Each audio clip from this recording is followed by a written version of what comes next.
Hey folks, I just wanted to tell you before this video gets started, I talk about some heavy stuff in here. For some people, this might not be a big deal, but I'm just letting you know some of the topics that come up in this video are very heavy and could be triggering for folks depending on what you've gone through. So just please bear that in mind. Some pretty intense abuse gets discussed in this video. And some pretty severe neglect. So, if those kind of things bother you or are going to affect you really negatively, I would suggest maybe skipping this one. So, just wanted to throw that out there. Hey folks, Randy here with Doing Cut and Trim. So, question that never comes up, but I think about all the time is my previous life before mowing lawns and making oodles of dollars doing that, and that's the time I spent working in the foster care system in Maryland.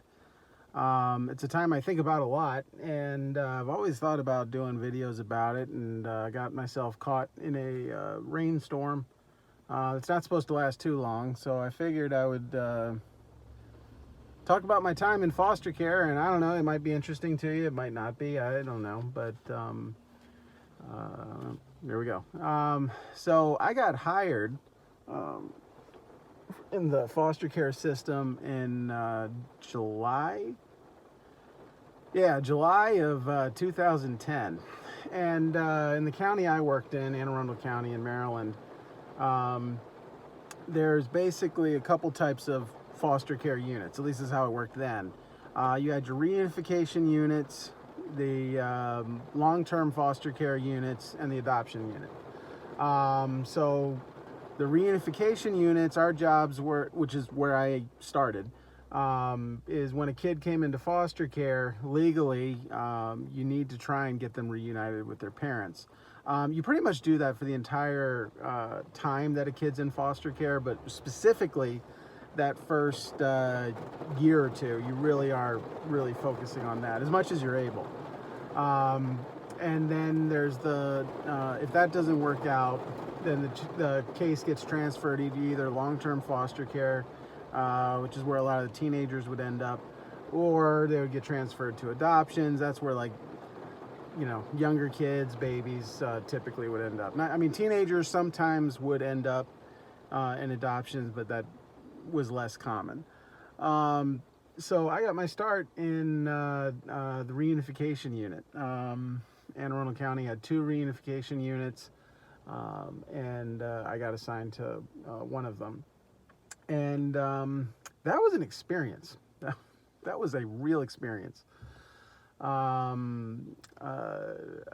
didn't have a degree in social work. My college degree is it's in pedology, which is the study of child development.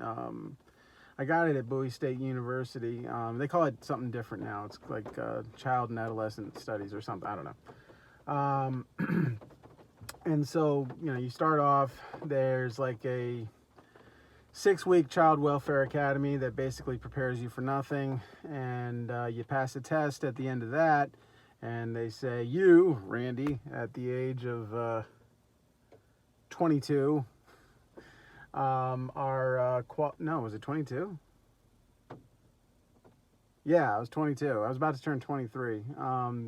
You're now qualified to tell other people how to raise their kids. And so I, was put on the Apple unit. I mean the reunification unit, and spent first couple of years in that unit. The first case I was assigned was actually a baby. I'm just going to use first initials for stuff because that's the only way I can keep stuff straight.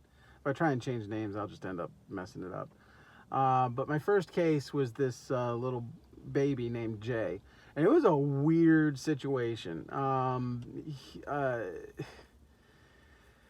His mom was actually from a different county, and she was in jail for abusing Jay's older sister. She almost starved the kid to death. And so she ended up going to jail for that. But right before she went into jail, she got pregnant again, and the jail that she was in my county, not the county that she had done the crimes or the rest of her family were in. And so when Jay was born, Anne Arundel County, my county, called her county and was like, hey, this kid, you know, you guys, want to take on this case? And they were like, no, Jay's in your county. So even though we're working with Jay's siblings, we're not messing with Jay. So Jay came into foster care in Anne Arundel County, and I got assigned his case.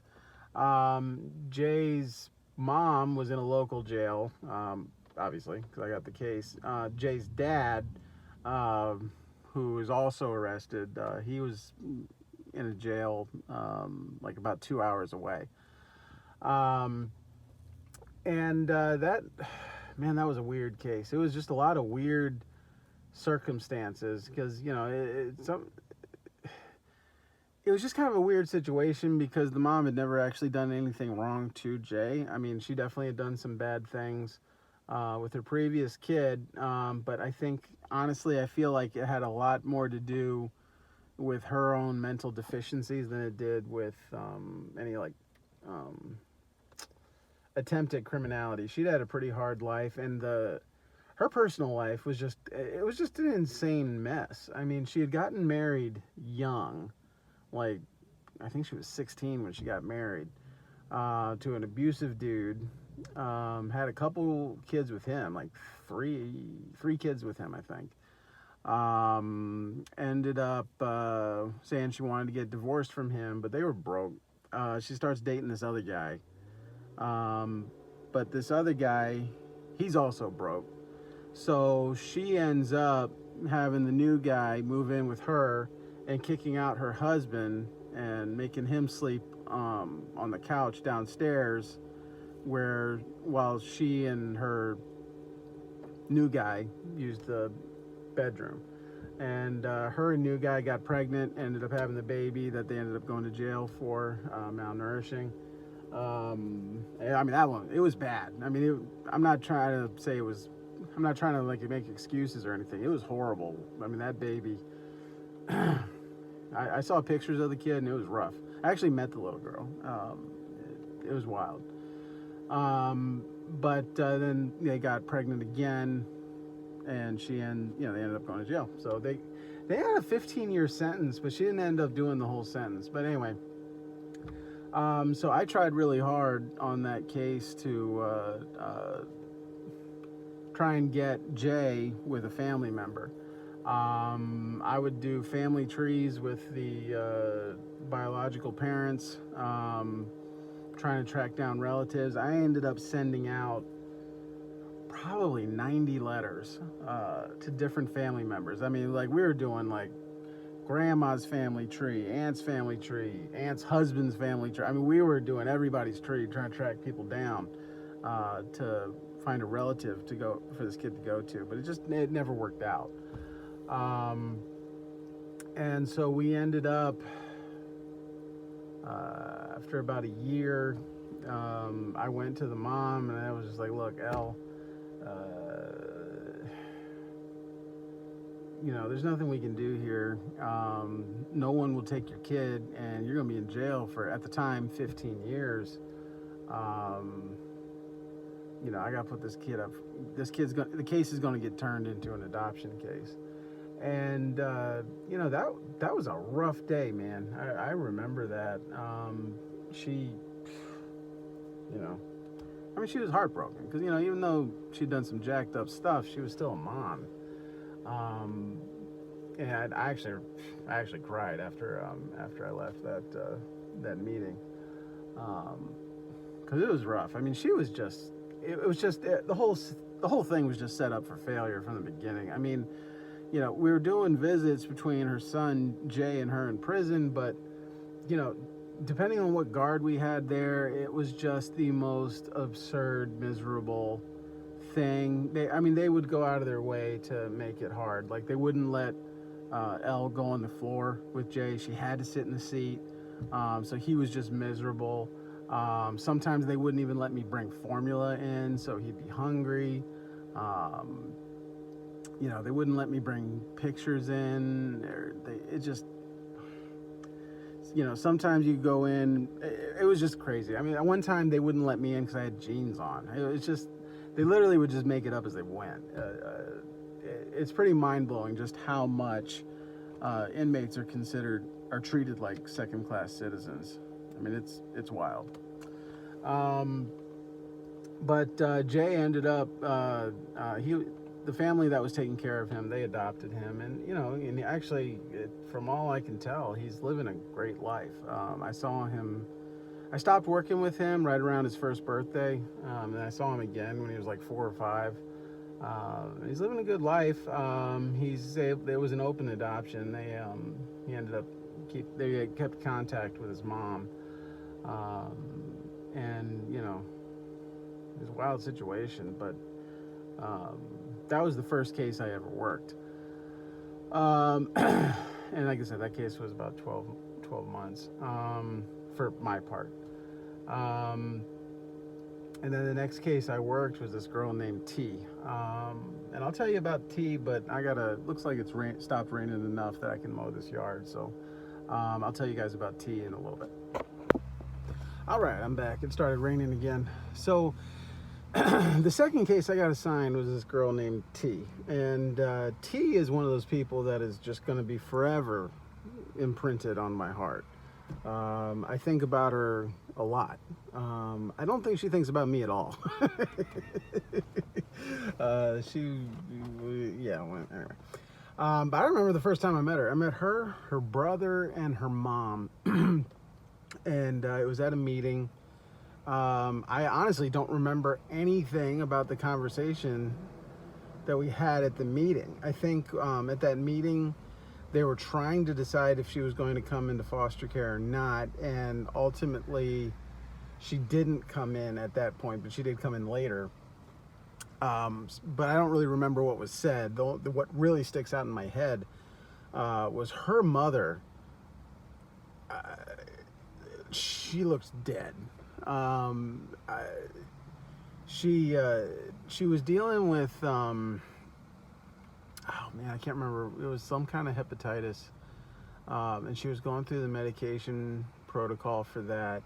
And I don't know if this stuff has changed, because this was over 10 years ago. But and I don't know if she was taking her medications correctly. I don't know anything, but her mom literally looked dead. She didn't have any teeth. Her eyes were really sunken in. Her skin was gray, and she would just fall asleep during the meeting. She was so jacked up, and she with her mouth hanging open, and she would just hold that, and she looked dead. And it was one of those cases where it wasn't completely clear even what all the problem was. At least in the meeting that I was in, it was just there was just neglect was the bottom line. It was neglect. So T comes into foster care, I think probably like a week later, and they didn't really know what to do with T. So they actually placed her in a diagnostic center, which is a place where they put teenagers that they don't know what to do with. T was she was probably 15 or 16. And they put her in this diagnostic center to see what was going on with her, because, she'd been going to school. I don't know how to explain this. She'd gotten straight Fs 3 years in a row and had been passed on to the next grade each year. I don't understand how that's possible. But she's doing that. Depressed. History of cutting, but nothing current. Very dark, very, very dark young lady. Just very dark mood. And so they put her in this diagnostic center. In my opinion, they couldn't find a foster parent to place her with, when I think back on it. And honestly, sometimes they would do that when they just didn't know what to do with the kid. They would put them in a 90-day diagnostic, see if there's anything going on. It was pretty clear early on T was fine. She just needed someone that would actually invest in her, which her mom wouldn't, or couldn't. That was also a very odd family dynamic. Part of my job was to meet with the parent at least monthly. Usually it was more than that. To like go over their progress on fulfilling the court orders that would allow them to get their kid back.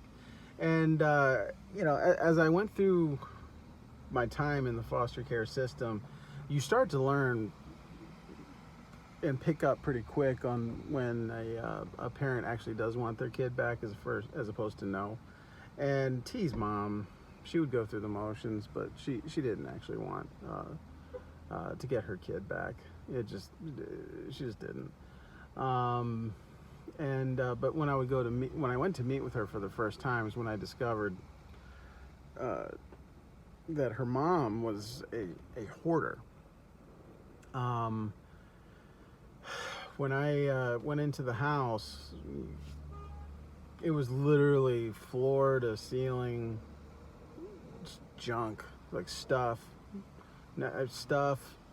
food, trash, just junk, and the whole house was like that. To get to T's room, literally you're just walking on piles of stuff. Literally the floor was a foot or two below where I was walking. There was just so much junk on the floor. To even get into you couldn't use T's door to get into her room. You actually had to go into another bedroom, and T had actually kicked the wall out between the studs in the wall, and that's how you got in and out of her room. And when I looked in her room, it was just spray paint, graffiti everywhere. And the floor was it was just as bad as the rest of the house. It was wild. And it got even more wild when I found out that T's mom didn't even own the home, didn't rent it. She was actually living in another guy's house. I can't remember his name now. I don't remember. I just always called him Spineless, because he would always talk about, I just want T's mom to leave, but she just won't leave. And I was like, well, it's your house. Why don't you kick her out? Yeah, but it was just, that would be it. It was just, I think the guy wanted to feel needed, and so he let himself get taken advantage of pretty hardcore. So T, in the diagnostic center, she hated it there, which I can understand. She didn't need to be there. It wasn't reasonable for her to be there. But it did force her out of this negative bubble that she had put herself in. And she started doing well.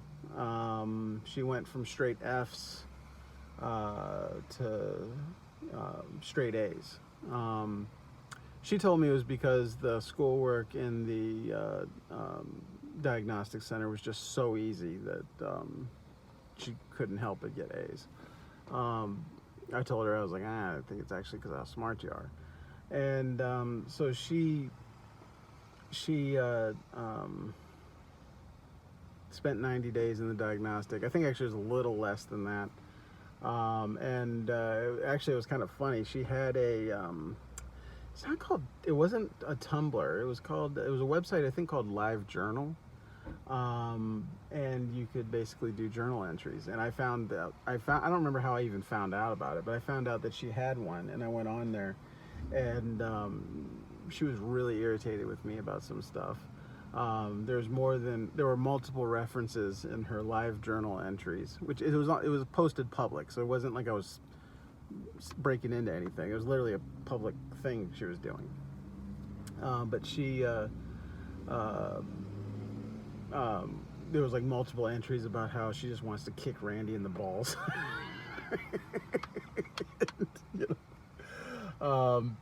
So we ended up after 90 days, it was clear she didn't need residential treatment. She definitely needed to be in therapy. She'd been through a lot, but she was, one of those people. Just if you just invest in her, she's going to be great. And so we found a foster home, and it was not a good fit. Again, this was only my second case. I didn't know how anything worked.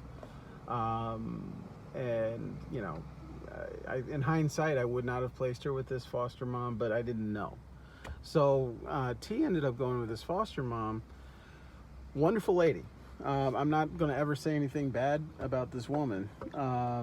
She actually had adopted 3 kids earlier. And these 3 girls that this woman had adopted actually had been, severely abused. Yeah, abused is the right word. These 3 girls had been locked in an attic. Yeah, that's all I can think to say.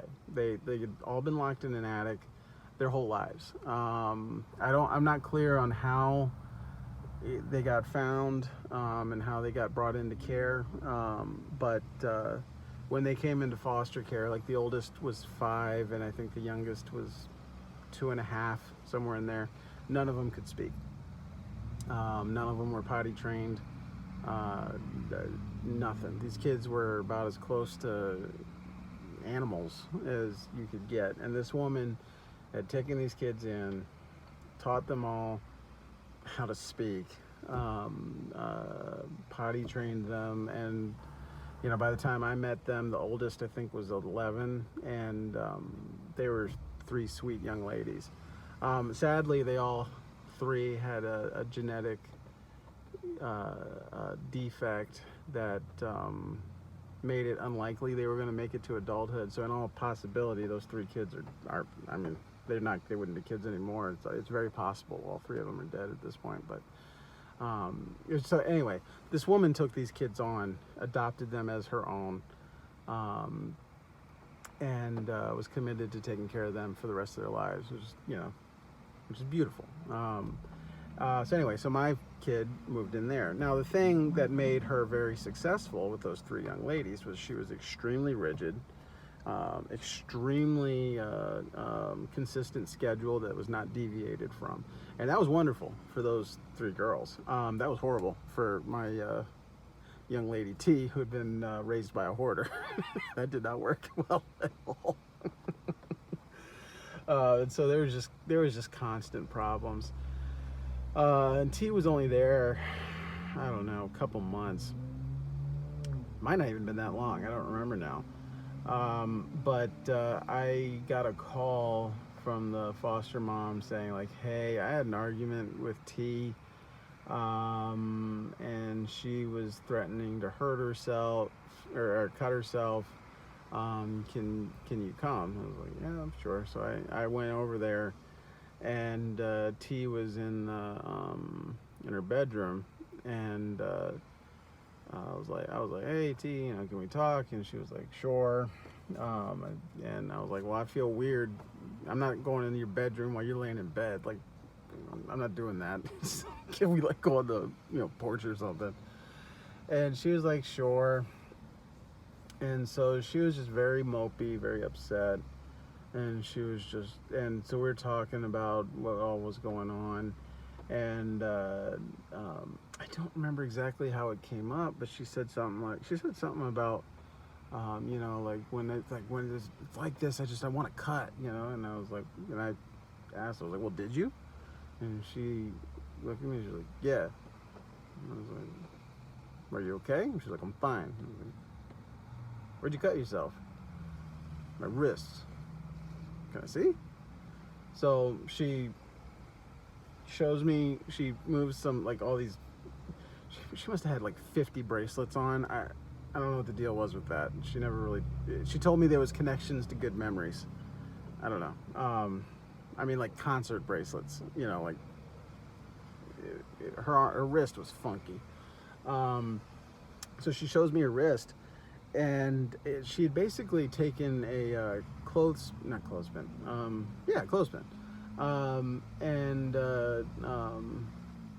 had taken the sharp end of the clothespin and was just going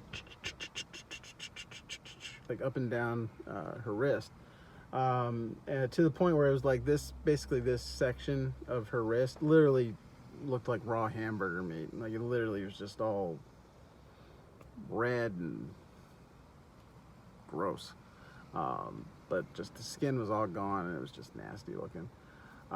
So I took her to the hospital.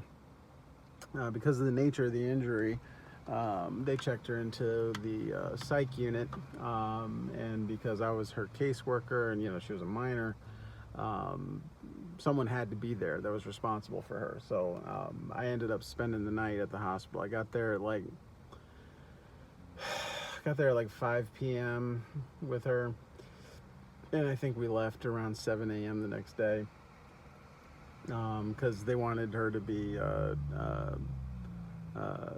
assessed in the psych unit, and the psychiatrist that, you know, or the social worker, I mean, you know, they can only see so many people, and there's, you know, X number of folks ahead of you, and so she ended up getting evaluated at like, you know, 2 a.m. and then they'd let her sleep for a couple hours before sending her home.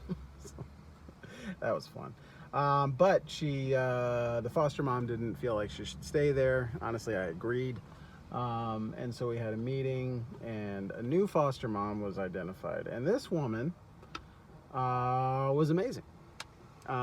She was an amazing person. I can recall her name to this day.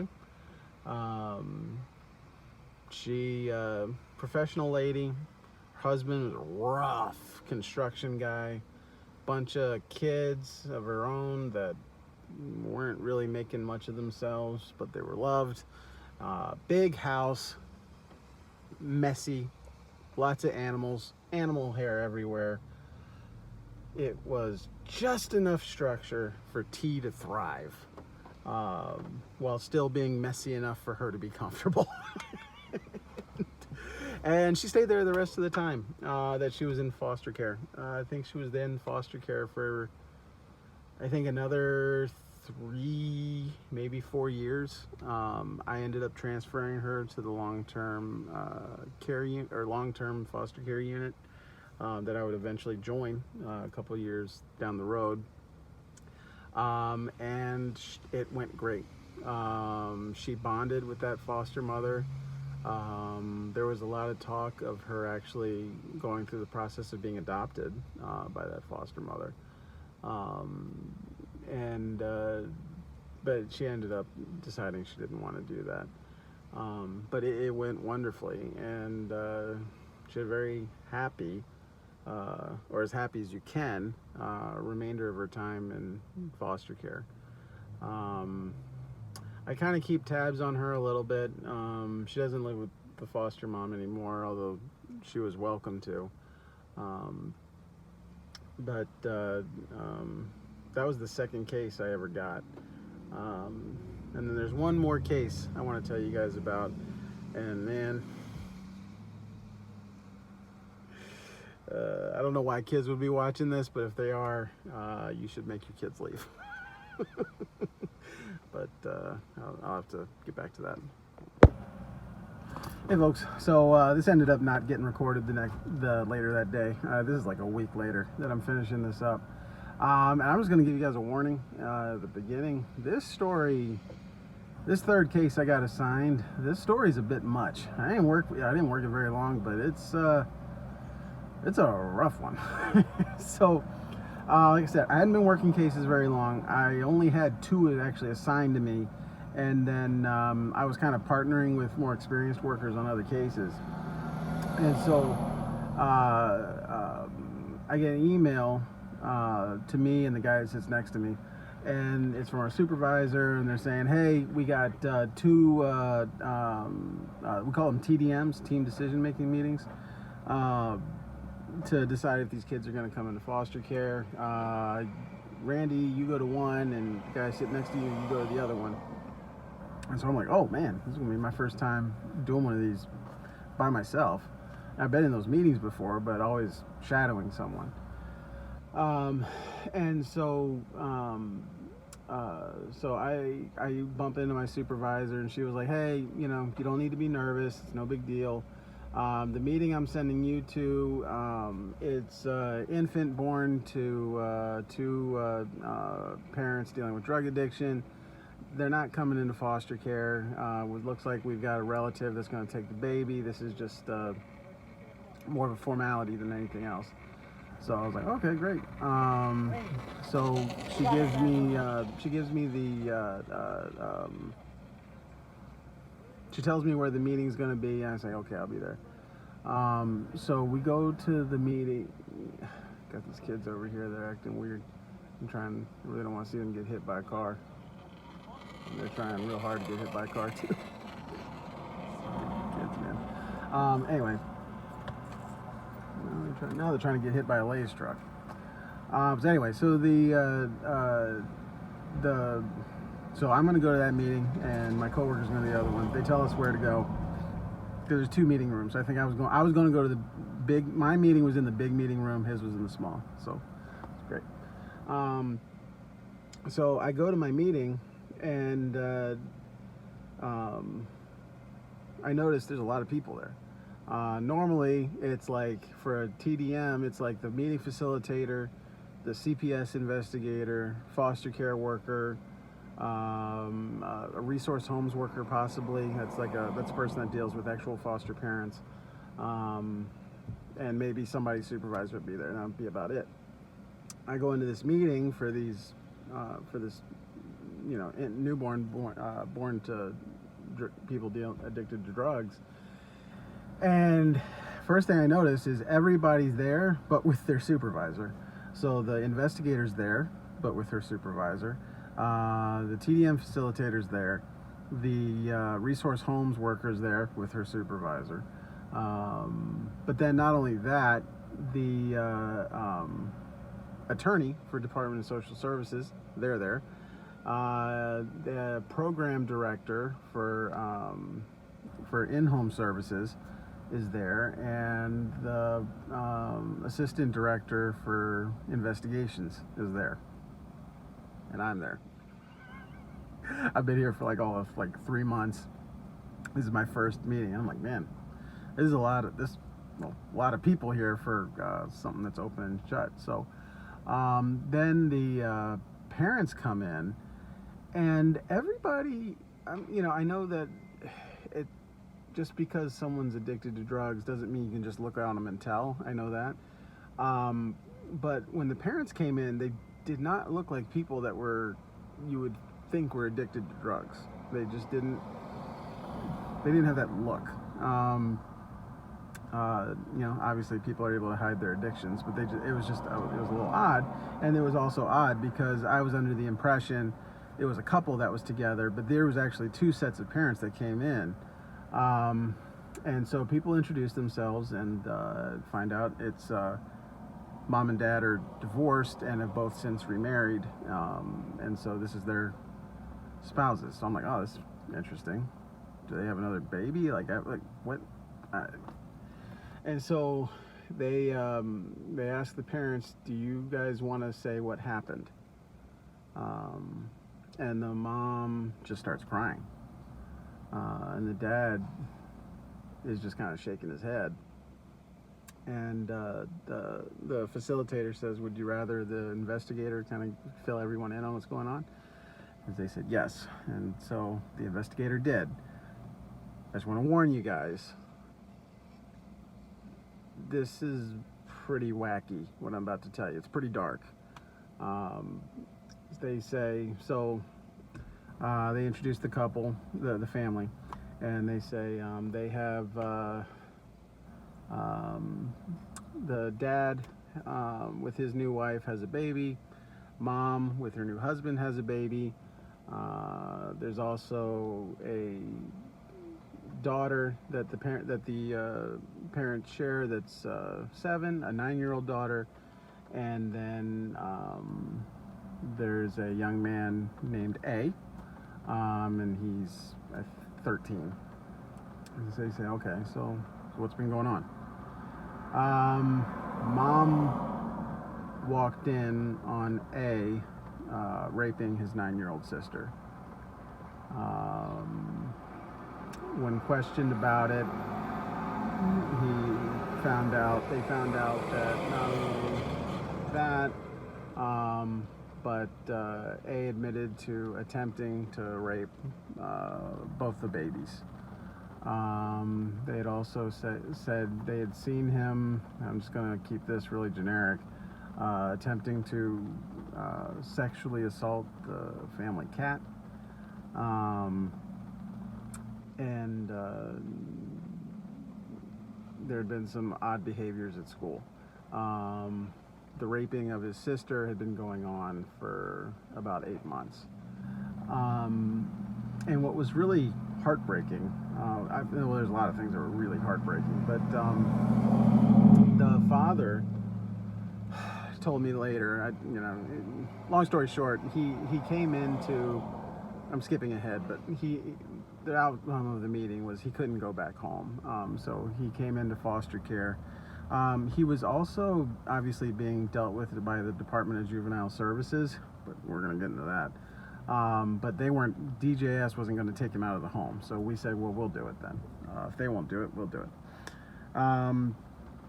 In talking to A's father later, it was rough, man, because he said, his daughter had stopped wanting to come visit him, because they would, he would have the kids every other weekend. And he talked about told me how much it hurt him and how upset he was that his daughter didn't want to come to his house, and she would cry and get upset. And he said he took it really personally, and it really upset him, and he would tell her that and whatever. Come to find out, the reason she didn't want to go was because her and her brother were sharing a bedroom, and he was basically raping her every single night that they were at Dad's house. So it was bad. So we don't really have, when you're foster care, you don't really have the ability to lock kids up, but you kind of do. So what we did with A is we put him in a diagnostic center, similar to what T was in, different one but similar.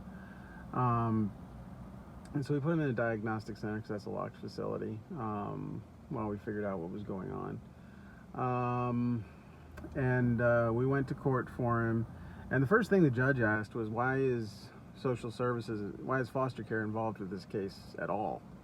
And we were like, well, Department of Juvenile Services refused to, what's the fancy word for it? They refused to take custody of him. They wouldn't take him out of the home, so we did it, for the sake, because it was either going to be take him or we're going to take the other kids. They didn't do anything. And so, by the way, the parents were on board with A being removed from the home. So the judge was like, well, this is crazy. So in 2 weeks, we're going to have a hearing about this, because this is ridiculous. So we're like, all right, great. So in the meantime, I'd met A at that point, and I went out to see him again to talk to him, see how things were going at the facility, and see how he's going. And while I was there with him, you have very frank conversations with kids in foster care and kids in treatment. Conversations that would normally, I guess, be inappropriate and weird, but you end up having them with them. And I was talking to A, and he just had a very flat affect. And I was like, just trying to talk to him and whatever, and he was just like, I just said, what do you feel about what happened? And he was like, I'm upset. And I said, well, what do you mean? He said, I wish I hadn't admitted to anything. I was like, why? Well, why? He said, because I want to keep having sex with my sister. Oh, man. I was like, you You don't feel bad for what you did? I mean, like, see, I've talked to your sister. It seems like what happened really hurt her. And he just kind of shrugged, you know. And I was like, what, you know, like, what about what happened with, like, your baby brothers? Like, you know, he was like, they're babies, they're fine. Good Lord, dude.